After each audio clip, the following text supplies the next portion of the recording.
Scarborough, where she specialized in conservation biology and critical development studies. In this presentation, we will learn about the National Invasive Species Municipal Expenditures Survey conducted by the Invasive Species Centre and Environment and Climate Change Canada in 2021. This survey aimed to gain a better understanding of the impact of invasive species on municipalities and in Canada. Okay, so I'll hand things over to you now, Emily. Yeah, hi everyone. Thanks so much, Vicki, for that introduction. I'm just going to get my screen shared here. And I'll go off.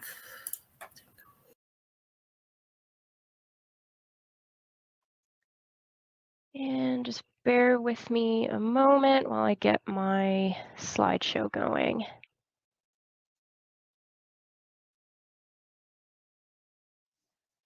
Okay, so thanks again for the introduction. My name is Emily Posteraro from the Invasive Species Centre, and I'm going to talk to you about how we examined and quantified some of the impacts of invasive species on Canadian municipalities.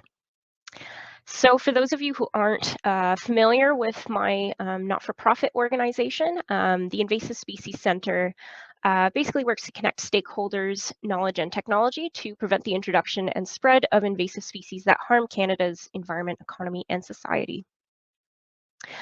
We do a fair bit of work with municipalities, and through that work, we've learned that they're often on the front lines of dealing with many different invasive species. I've got some examples of some more recent headlines up here. I'll maybe touch on some of the ones that deal with plants in particular. Giant hogweed, probably a lot of people know, poses a significant health hazard, just being that the sap from the plant actually causes severe burns on skin. And that pops up in a lot of municipal parks, recreational areas. So, places like Toronto, for example, where the Don Valley is, dealing with that firsthand. Phragmites is also pictured here on the screen. We know that's a big one, choking out wetlands. It impacts recreation, among other things. And we're starting to see more and more municipalities trying to tackle their Phragmites stands, including Guelph, and I've got that headline posted up there. So to that end, the Invasive Species Centre was interested in quantifying some of these impacts. And so that brings us to the National Invasive Species Municipal Expenditures Survey. We collaborated with the Invasive Alien Species National Committee to do this and got funding from Environment and Climate Change Canada. And excellent analysis was completed by Dr. Richard Vine. So we distributed this survey between June and November of 2021, and it was quite extensive, 78 question online survey. We wanted to find out a lot of things, but I'll just highlight the few that I'm going to kind of focus on in this presentation. So of course we wanted to know the big number, the current annual cost of invasive species to municipalities in Canada, but we also wanted to see how that cost breaks down by different kinds of invasive species activities. So not just your usual management, but also detecting invasives, preventing them, conducting research, and restoring habitats. And we also wanted to know what species municipalities considered to be priorities, and that was across different taxa, so not just plants, although I will focus a little more on the plants side of things today.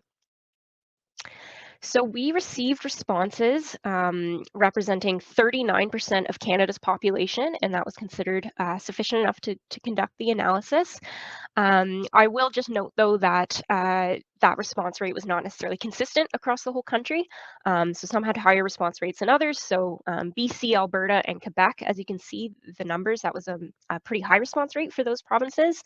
Territories and Atlantic provinces were kind of grouped together because they had a lower response rate individually. Ontario also had a bit of a lower response rate than we would have liked, but I'll talk about that a little bit later.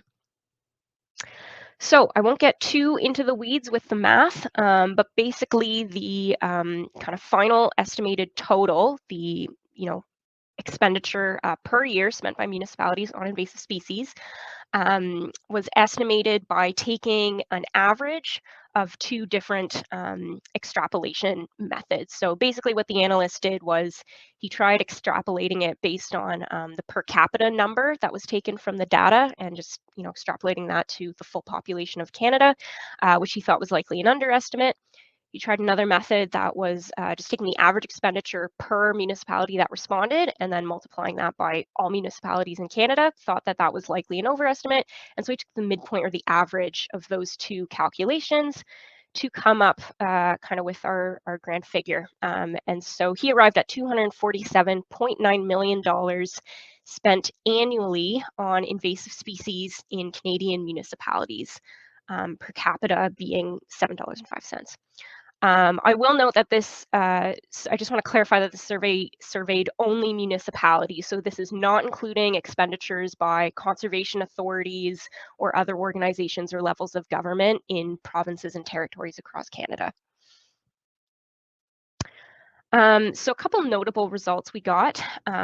More than 3/4 of municipalities surveyed did indicate costs incurred due to invasive species activities. Not really surprising to us. We did find out that just over 60% of respondents indicated that funding was not sufficient for management. So we thought that that was a pretty significant finding.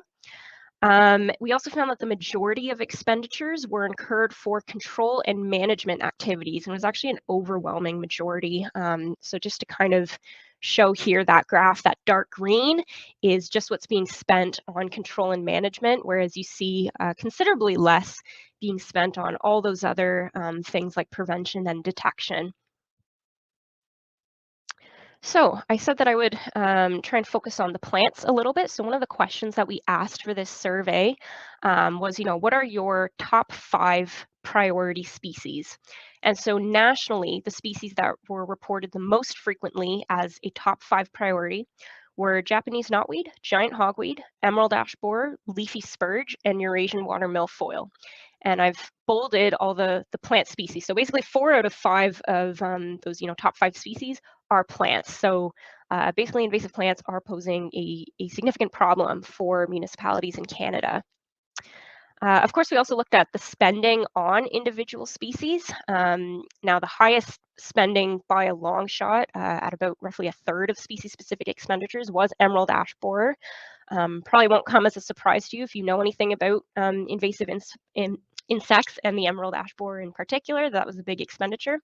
But I will note that the second largest species-specific expenditure was on Eurasian water milfoil, which is an aquatic plant pictured there, and that was 8.6% of species-specific expenditures that were reported by these municipalities. So probably want to look at the Ontario-specific results. So again, same question, what were your top 5 priority species? And Ontario municipalities reported Phragmites, spongy moth, emerald ash borer, giant hogweed, and wild parsnip. So 3 out of those top 5 were invasive plants.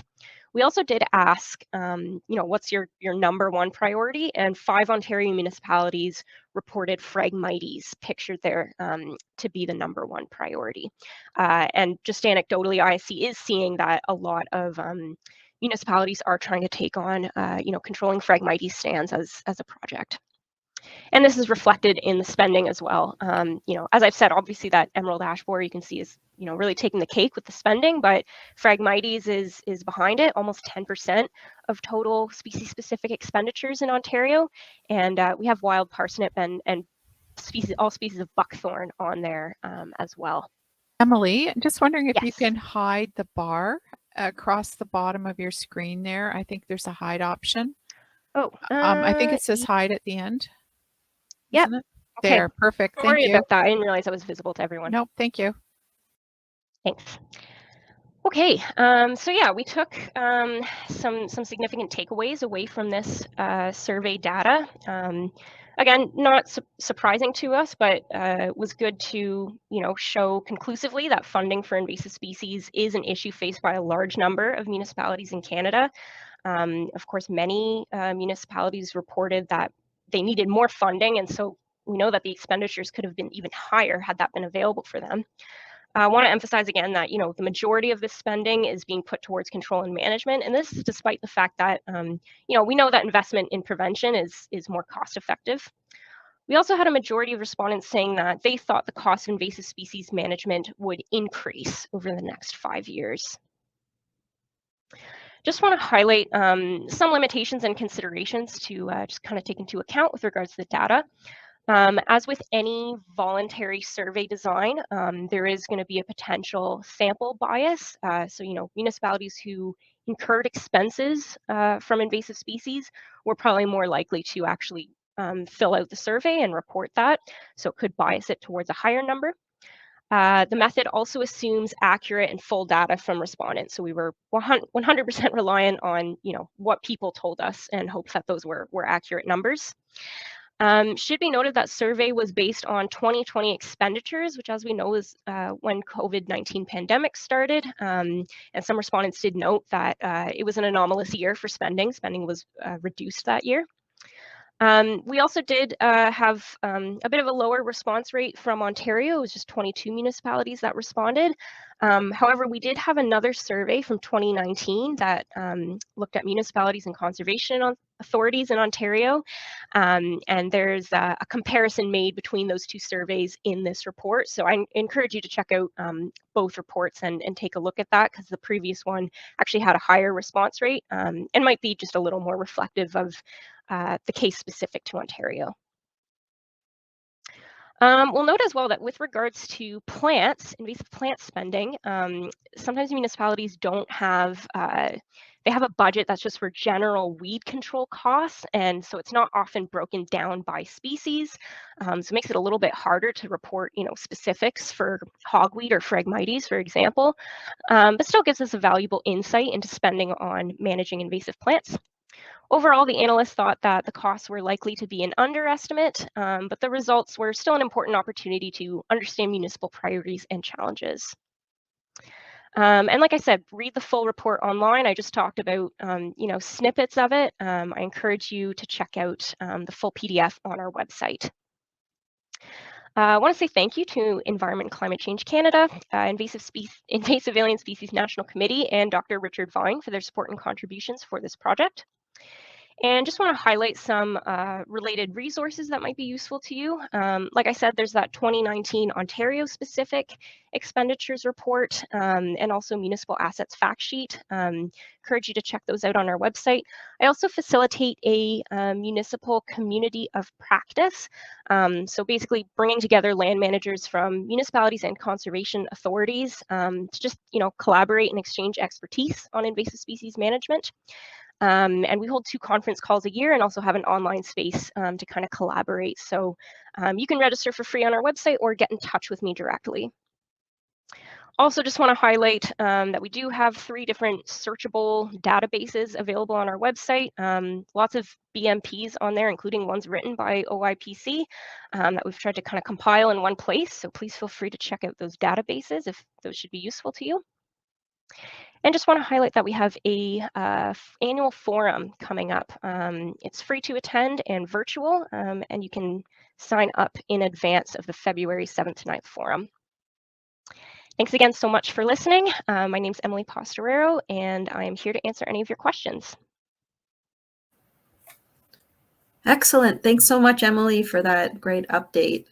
And it looks like we do have 2 questions.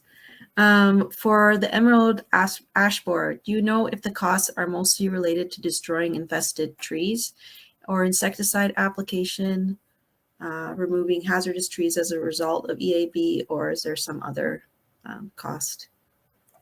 That's a good question. The survey didn't go into details that specifically. Although I do imagine that just the sheer number of ash trees that had to be removed definitely contributed to the cost, but unfortunately that specific data isn't reflected in the report. Mm-hmm. What are the next steps and goals for the study, and how will this information be used? Also a really good question. So it's available for public use. So it's partly how people want to use it. We hope that we can, we've been promoting this a lot to the public, and we hope that we can just, solidly demonstrate that, the municipalities are incurring significant costs and that they need more funding to deal with this kind of stuff. And we also hope that we're making a financial case to invest in prevention. because we noticed it really was like an overwhelming proportion that was being spent on management. So it's like we're kind of spending the money after something is getting out of control. So I would say, investing in prevention is something we're really trying to promote with the results of this study. Excellent, thank you. And if anyone's interested in that February conference, we have a link in the chat to that forum. So, great, thank you so much. Thanks very much. All right.